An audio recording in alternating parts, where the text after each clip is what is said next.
All right, our weather team is on top of the heat. Also, they're on top of the haze. We're seeing these wildfires from, I almost said California, from Canada, and they're impacting us here in the Midwest. Yes, it is so hot. We were down at Monument Circle today for that scoop event for the American Dairy Association and Indiana Sports Corp.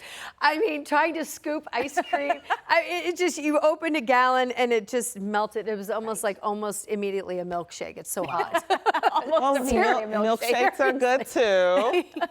Yes, it was hot, it's humid, air quality is an issue. Now we're adding storms to the mix, and we actually go under the risk of severe weather as we start the weekend. Let's start with what's not severe at this point, and that's what you see on radar. Now, these downpours will interrupt some outdoor activities, and I can tell you, they're not moving. They pop up and then eventually rain themselves out. We've got one over Bloomington, a couple in the southern sections of Brown County, and one along Interstate 65 south of Seymour, and there's been another one in the Terre Haute area. For us, the next couple of hours, chance for a pop-up storm or two. The Friday forecast does include more heat, more humidity, and more storm chances. Starting to see some breaks. This is a live view in Bloomington right now. Temperatures in the 80s and 90s for the third day in a row. Indianapolis has made it into the 90s, and it feels like 95 to almost 100. So the heat advisory continues for the northern half of our area for the next couple of hours.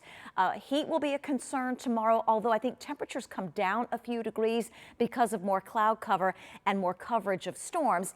Air quality, however, is another issue for tomorrow, unhealthy for sensitive groups, so continue to take precautions in that Friday forecast. 77 at 7 a.m. and then afternoon temperatures 85 to 90. We do expect around lunchtime some of these cells to start to develop. You can see this midday tomorrow. Much like today, they develop, they don't move, they will produce some heavy rain. Lightning will be a threat as well. At this point, not expecting anything severe tomorrow, but enough to interrupt those outdoor plans Friday afternoon and evening. All daylight driven, so once we lose daylight, those will fall apart. Severe threat at a level 2 for a good part of central Indiana on Saturday.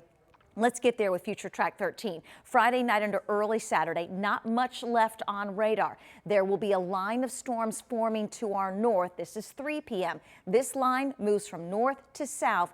Late afternoon, early evening, bringing with it the potential of severe weather. And because of that, a weather impact alert day on Saturday. 85 to 90 degrees the next several days. You will have some dry time here and there. Just check the radar before those outdoor plans. This heat wave finally breaks middle part of next week.